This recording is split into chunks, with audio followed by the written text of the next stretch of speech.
When the email came in at 6:47 a.m., Dylan Hart didn't even need to open it to know what it was. The subject line said everything: notice of termination, effective immediately. He sat back in his chair, coffee cooling beside him, and exhaled through his nose with something that wasn't quite anger. It was amusement, a kind of calm disbelief reserved for people who already know how the story ends. The new CEO, Claire Benson, had been in the building for barely a week. Fresh from some Silicon Valley merger, she came armed with buzzwords, arrogance, and a spreadsheet that saw people as liabilities. Dylan had spent 23 years in that company, longer than most of her staff had been alive. He had built the architecture that kept their global operations afloat, the kind of invisible system that no one noticed until it failed.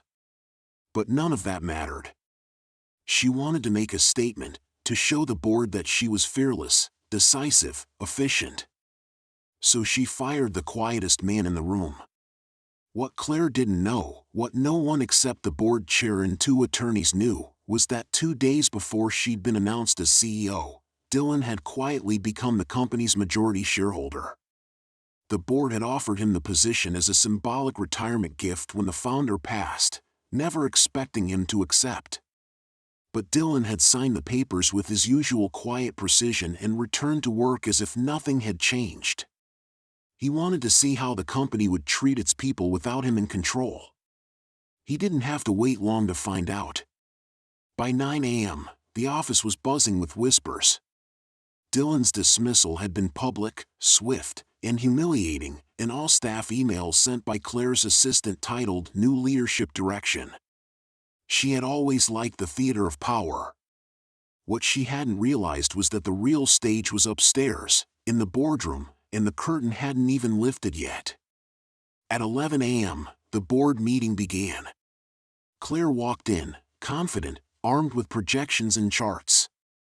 She didn't notice Dylan sitting at the far end of the table until she was halfway through her presentation.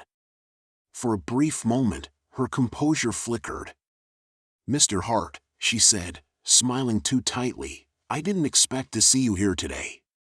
Dylan leaned back, hands folded. "I figured I should attend.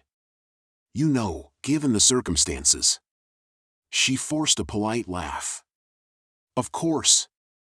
Though I do believe HR has handled your transition already." The board chair cleared his throat. "Actually, Claire, Mr. Hart is here as a voting member." Her smile faltered. "A what?" The chair slid a folder across the table toward her. 2 days before your appointment, Mr. Hart completed the acquisition of 61% of the company's outstanding shares. Effective immediately, he serves as principal owner and executive chairman. For a moment, silence ruled the room. You could almost hear the whirring of Claire's thoughts trying to reconcile the words with her reality. "That's impossible," she stammered. "No one told me that," Dylan said quietly, "was your first mistake." The meeting went on for another hour, but it wasn't really a meeting anymore. It was an unraveling.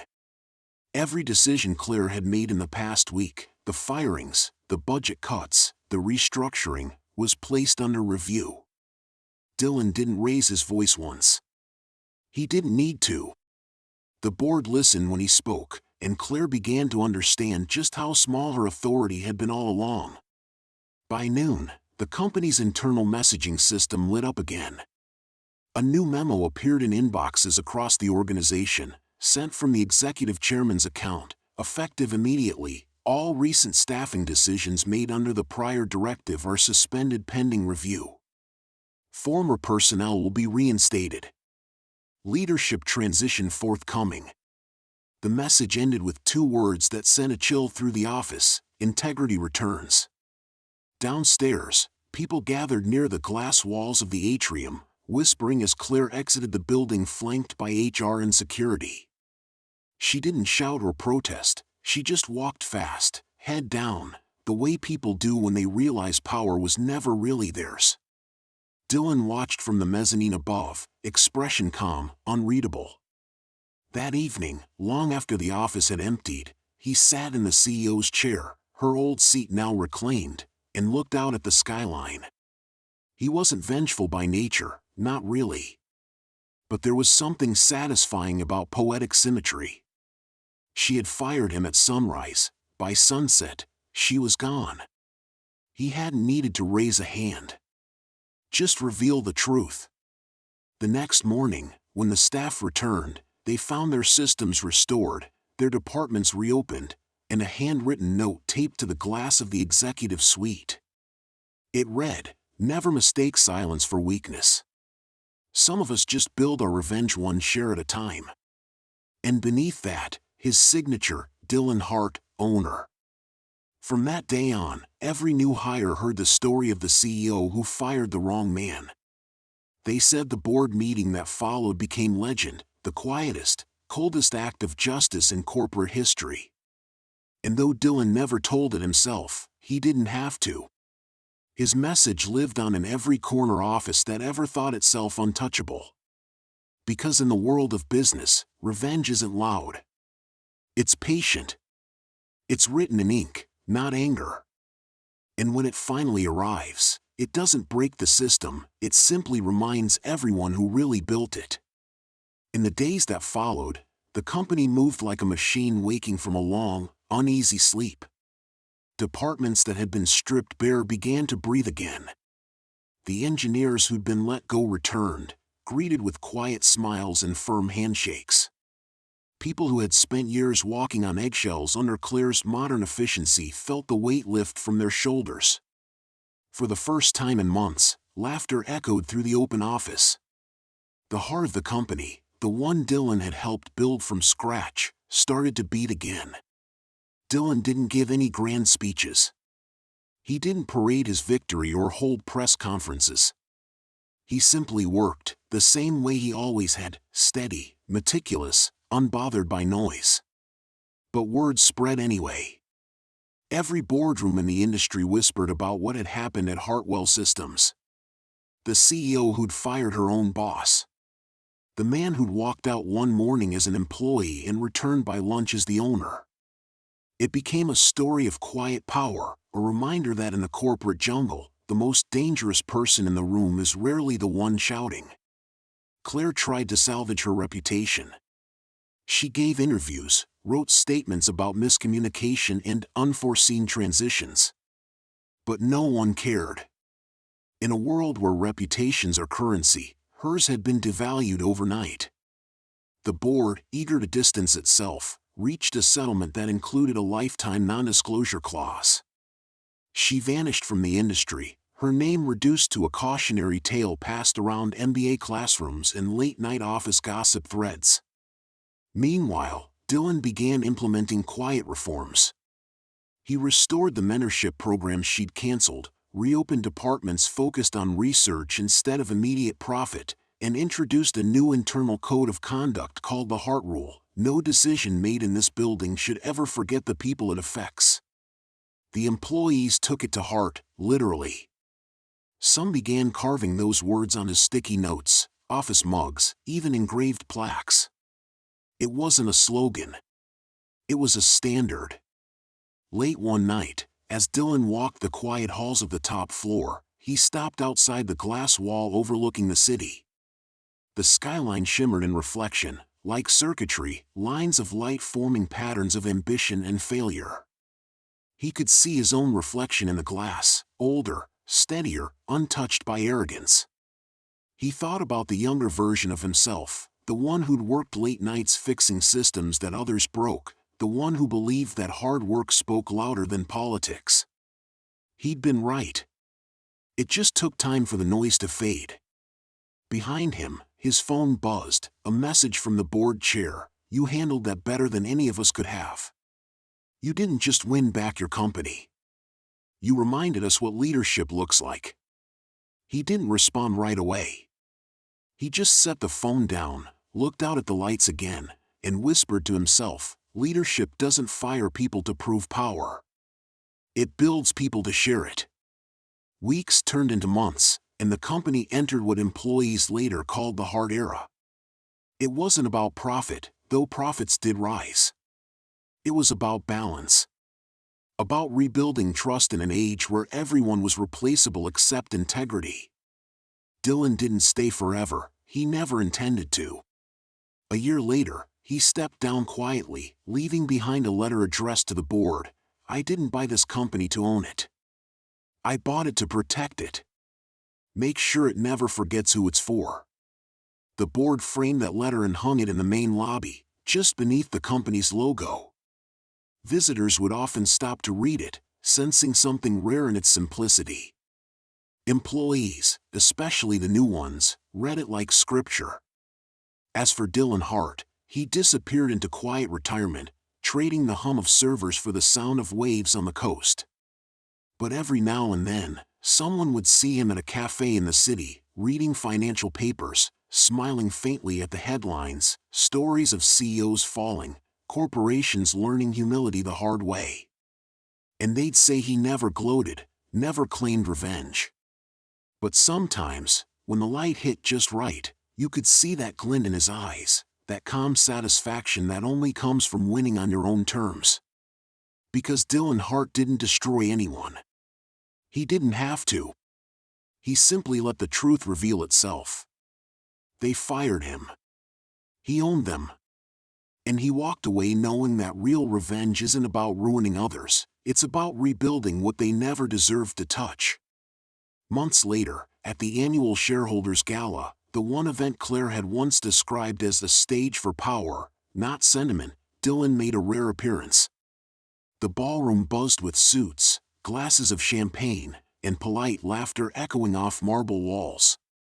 When he entered, the noise softened, not out of fear, but respect. Everyone in that room knew what he'd done. He didn't need an introduction. The board chair took the podium first, delivering a speech about the company's unprecedented recovery, its regained reputation, and its commitment to ethical innovation. Then she gestured to Dylan. The crowd rose to its feet before he even said a word. Dylan stood there for a moment, hands resting on the podium, looking at the faces that once looked down on him, the same faces that had let Claire rise unchecked. When you've spent most of your life building something, he began quietly, you start to believe you know how it should look, how it should work, who should run it. But then one day, someone comes along who reminds you that structure without soul is just scaffolding. He paused, letting that sink in. I didn't come back here to take revenge. I came back to make sure the next person doesn't have to. The room was silent, the kind of silence that hums with realization. Some nodded. Others looked down, ashamed. Dylan continued, his voice calm but weighted with memory. The woman who fired me thought leadership was about control. But leadership, it's about stewardship. It's about knowing when to hold the line, and when to let someone else draw it better. We lost that for a while. But we found it again, together. When he stepped away from the podium, the applause was softer this time. Not thunderous, respectful. Thoughtful. Because everyone there knew that they weren't clapping for victory. They were clapping for balance. For clarity. After the event, Dylan slipped away to the balcony overlooking the city. One of the younger executives, new, full of drive, followed him out, nervous but curious. Mr. Hart, she asked quietly, what was it like, firing someone who fired you? Dylan smiled, a hint of amusement in his eyes. Liberating, he said, but not for the reason you think. It wasn't about making her feel small. It was about realizing I didn't need to feel small anymore. She nodded slowly, understanding what most people took years to learn. Dylan turned to go, but before he did, he added, if you're ever in charge one day, remember this, people aren't investments. They're the foundation. You lose them, the whole thing collapses. That night, as he left the gala and walked through the quiet streets, the city lights reflected in the glass towers around him. The same skyline that once made him feel insignificant now shimmered like a map of everything he'd overcome. He thought about the irony, being fired by a stranger who never realized she was erasing herself. But more than that, He thought about the people who stayed, the ones who believed in the work more than the titles. Dylan Hart's story spread far beyond his company. It became legend in boardrooms and late-night corporate talks, the perfect paradox, the man who was fired 2 days after buying the company. But those who really listened understood it wasn't about revenge at all. It was about perspective. About timing. About how power changes hands, but character never does. And somewhere, in a quiet coastal town, Dylan would sometimes chuckle when people told the story wrong, when they said he came back for payback. He'd shake his head, sip his coffee, and murmur to himself, "No, I didn't come back for revenge. I came back to remind them who built the floor they were standing on." Because sometimes the sweetest revenge is not destruction, it's presence. It's walking through the same doors they closed on you, not to burn the place down, but to rebuild it stronger, wiser, kinder. That's what Dylan Hart did. And that's why his story will be told every time power forgets its source, the people who quietly keep the lights on. Years passed, and Hartwell Systems evolved into something far greater than Dylan had ever imagined. It wasn't just a company anymore, it was a living testament to every sleepless night, every unnoticed effort, every quiet worker who once feared being replaced by someone louder. Under the leadership of those Dylan had mentored, the company became a global standard for ethical innovation, sustainability, and employee ownership. What began as an empire of numbers and profit had turned into a family, not perfect, but fiercely loyal. Every year, on the anniversary of the day Claire fired him, employees gathered in the main atrium, not to celebrate vengeance, but to honor resilience. They called it Foundation Day. It was a simple ritual, no speeches, no formal ceremony. The lights would dim, a slideshow of the company's history would play, and Dylan's handwritten quote, "Make sure it never forgets who it's for," would appear on the central screen. For a few minutes, everyone would stand in silence, remembering what integrity looked like when it had a face. Dylan never attended those gatherings. He preferred to keep his distance, content to watch from afar. But one year, as the company prepared to unveil its new AI ethics division, he received an invitation signed by every employee. It wasn't just a formality, it was personal. They wanted him there, not as the owner, not as the architect of their comeback, but as the man who taught them what leadership really meant. When he arrived, the crowd went still. Decades of change had softened his features, but his presence carried the same quiet strength as ever. The CEO, a woman who had once been a junior analyst under Claire's regime, handed him a small plaque. It read, "To the man who reminded us that ownership begins with responsibility." Dylan smiled faintly, eyes glistening. "Thank you," he said softly. "But I didn't remind you. You remembered." After the ceremony, he lingered in the old server room, the place where it had all begun. The hum of the machines was softer now, sleeker, but the energy felt the same. He placed his hand on one of the old terminals, remembering the night he'd first walked out, humiliated and fired, with the knowledge that everything built here had passed through his hands.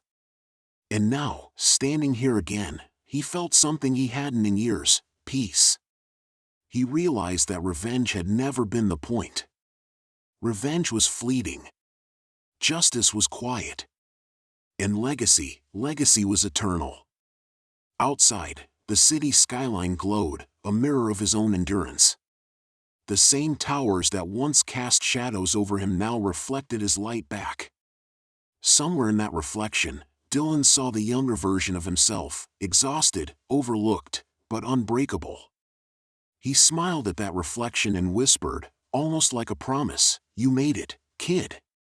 You didn't just win, you built something that can't be taken."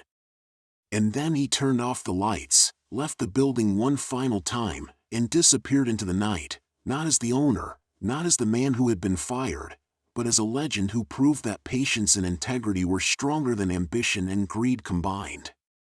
The story of Dylan Hart would echo through generations of boardrooms, whispered in moments of corporate arrogance, a reminder of the day a CEO fired the wrong man, and the quiet storm that followed. Because real power doesn't shout.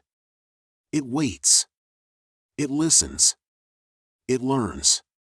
And when the moment comes, it doesn't strike back, it simply stands, unshaken, as the world remembers who truly built it. Years later, long after Dylan Hart's name had become more of a myth than a memory, new recruits joining Hartwell Systems still heard his story on their first day.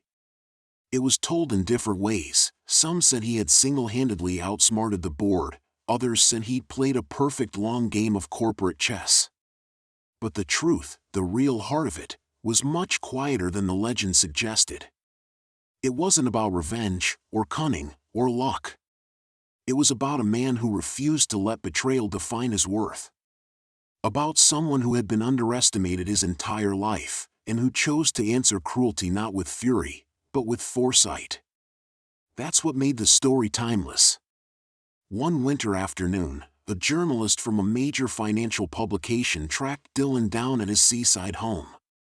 She wanted to write a retrospective piece titled "The Man Who Outlasted Power."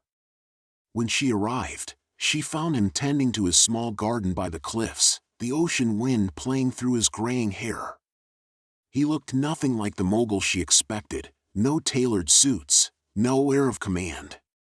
Just calm. They sat on the porch as the waves crashed below. "Mr. Hart," she asked, looking back, "do you ever wish you'd done more? Used your power to punish those who wronged you?" Dylan chuckled softly, staring at the horizon. "That's the thing about punishment," he said. "It feels good for a moment, but it doesn't build anything. When they fired me, they thought they'd ended my story. I didn't come back to end theirs. I came back to write a better ending for everyone who stayed." The journalist hesitated. "Do you think Claire ever regretted what she did?" He took a long pause before answering. "I think she learned," he said finally. "And that's enough." The article went viral when it was published. People were fascinated not by his revenge, but by his restraint. They saw in Dylan something rare, a leader who believed that the real victory wasn't in destruction, but in outlasting what was broken until it fixed itself. When Dylan passed away a few years later, the company didn't hold a grand memorial. They didn't need to. Every screen in the building, every digital display, every office monitor lit up with a simple message in white letters against a black background: integrity doesn't expire. DH employees stopped what they were doing and stood in silence. Some cried quietly at their desks, others placed small white flowers beside the framed letter in the lobby, the same one that began with "I didn't buy this company to own it." In the decades that followed, Hartwell Systems became a model for leadership training around the world. Executives quoted Dylan in speeches, universities studied his reforms, and his story became required reading in business schools. But the people who had worked under him, the ones who had seen his calm smile in the face of betrayal, they remembered something simpler. They remembered that he never raised his voice. That he never gloated. That he believed, deeply, in quiet accountability. And in those moments when new leaders found themselves cornered, tempted to act out of ego or vengeance, someone would always repeat the same line, passed down like a quiet inheritance: remember Hart's rule. Power isn't about who gets the last word. It's about who keeps their word. And so, in a world that still burned bright with ambition and greed, the legacy of Dylan Hart lived on, not in the balance sheets, not in the systems he built, but in the steady heartbeat of a company that never forgot who it was for. Because in the end, his story wasn't just a tale of revenge. It was a masterclass in dignity, the proof that sometimes the most powerful strike isn't striking back at all, it's simply standing tall when the rest of the world tries to push you down. As years folded into decades, the legend of Dylan Hart stopped being just a business story. It became something deeper, something that transcended the walls of Hartwell Systems. His life became a kind of compass, a quiet North Star for anyone who had ever been wronged but chose to build rather than break. The company grew beyond anything he could have imagined. Hartwell expanded across continents, but its culture, his culture, remained intact. It was subtle, invisible almost, but it guided everything, from how employees spoke to each other, to how decisions were made, to how success was measured. It wasn't about domination anymore. It was about dignity. One of the newer CEOs, a woman named Anika Patel, stood before a crowd of thousands at the company's centennial celebration. The stage was set under the glow of a city skyline, the same skyline that had once reflected Dylan's resilience. She took a breath and said, "We exist today because one man refused to let power corrupt purpose. Because when the world tried to erase him, he didn't fight back with force, he rebuilt with faith." Behind her, the massive screen lit up with a single image, Dylan, standing at the edge of the old building, sunlight streaking across his face, his expression unreadable, calm, patient, unshaken. The caption below read, "The man they fired. The man who stayed." Applause filled the night, but it wasn't just for the company's success. It was for what that success meant. Hartwell had become a symbol, proof that ethics and ambition didn't have to be enemies. Proof that revenge could take the shape of restoration. Later, in a quiet corner of the newly built Hartwell Museum of Innovation, there was a small glass case. Inside it sat three things: Dylan's old security badge, a crumpled termination letter dated 2 days before his ownership transfer, and a handwritten note he had left in the server room on his last day before retirement. The note read, "Never forget, the foundation doesn't fail. People do. So build stronger people." Visitors would often stop there longer than anywhere else, staring at those words. Some took photos, some just stood silently, understanding that they weren't looking at relics, they were looking at reminders. One night, after the museum had closed, an old janitor made his rounds. He had been there since the early days, back when Dylan still walked the halls. He paused in front of the display, smiled, and whispered, "You did it, Mr. Hart. You really did." The lights dimmed as he moved on, but the note, framed under glass, caught a glint from the last flicker of light, almost as if it shimmered in acknowledgement. And so, Dylan Hart's story, the man who was fired by someone who never knew he already owned it all, became less about revenge and more about legacy.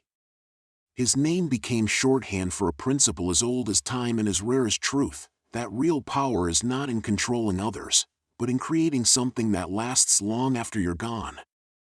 And perhaps somewhere, on a quiet coastline where the waves still break against the rocks, an older, wiser version of him still lingers in spirit, smiling, patient, watching the tides come and go, knowing that the company, the people, and the world he helped shape finally understood what he'd always known. You don't need to destroy your enemies to win. Sometimes, you just have to outlast them, with grace. Decades later, long after his story had faded from the headlines and settled into the texture of legend, the world around Hartwell Systems had changed again.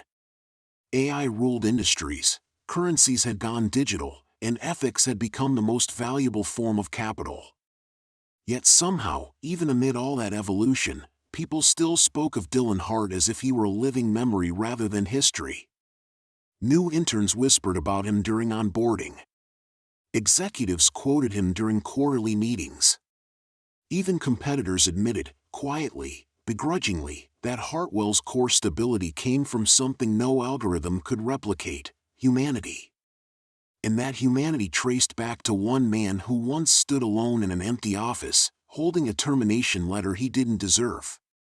The company had grown into a vast global network now, with data centers orbiting the planet, but in every branch office, no matter how far, there was always one wall dedicated to him. The Hart Wall, they called it, a mural or simple framed picture, depending on the place, accompanied by a few lines of his words. No corporate branding, no slogan. Just truth. One day, a young employee named Jonah, a software engineer barely out of university, found himself staring at the plaque in the main headquarters lobby. He'd just been passed over for a promotion, and frustration burned inside him. He read the words etched beneath Dylan's picture: "You can't rush trust. Build it, and time will prove you right." Something about it calmed him. Later that evening, as he worked overtime, a senior engineer noticed him and asked why he stayed late. Jonah smiled faintly and said, "Because the man on the wall built this place by not leaving when everyone else did." And that was the quiet power of Dylan Hart's legacy. It no longer needed retelling. It lived in the everyday choices of people who worked in his shadow and walked in his example. Years turned into centuries, and technology reshaped everything, even memory itself.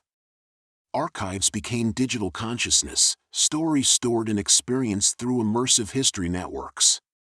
And yet, when people entered the leadership archives, an AI-curated hall of the world's greatest visionaries, the Dylan Hart simulation always drew the longest line. Visitors would stand in a projected room modeled after the old Hartwell office, watching a lifelike hologram of Dylan appear behind a simple wooden desk. He'd look up, smile with that same calm expression, and say, "Tell me, what are you building?" It wasn't about nostalgia. It was about relevance. Because the lesson he left behind, that true leadership isn't domination, but stewardship, remained timeless. Some historians debated whether the story of his ownership twist was exaggerated. Whether the firing really happened the way people said it did. Whether Claire ever truly existed, or if she was a symbolic antagonist added by storytellers over time. But none of that mattered. What mattered was what people took from it: the belief that dignity was stronger than deceit, that patience could outlast arrogance, and that revenge didn't have to destroy to be complete. And so, in boardrooms centuries later, when someone acted out of pride or ego, there would always be a quiet voice in the room, maybe spoken, maybe just thought, that whispered, "Don't forget Hart." Because Dylan Hart's story had long stopped being about a man and his company. It had become a mirror for everyone who had ever been underestimated, betrayed, or dismissed, and had chosen not to break, but to build. And that's how legacies survive, not in monuments, not in data, but in the choices people make when no one's watching. He was fired once. He became the owner. And centuries later, the world was still learning what that really meant. In the end, the story of Dylan Hart was never really about revenge. It was about remembering who you are when the world forgets your worth. It was about standing tall when they expect you to bow, about keeping your integrity when everyone else trades theirs for power. What began as a firing ended as a rebirth, not just for one man, but for everything he had built. Long after his name faded from the letterheads and his voice from the boardrooms, his presence remained, not as a ghost, but as a guide.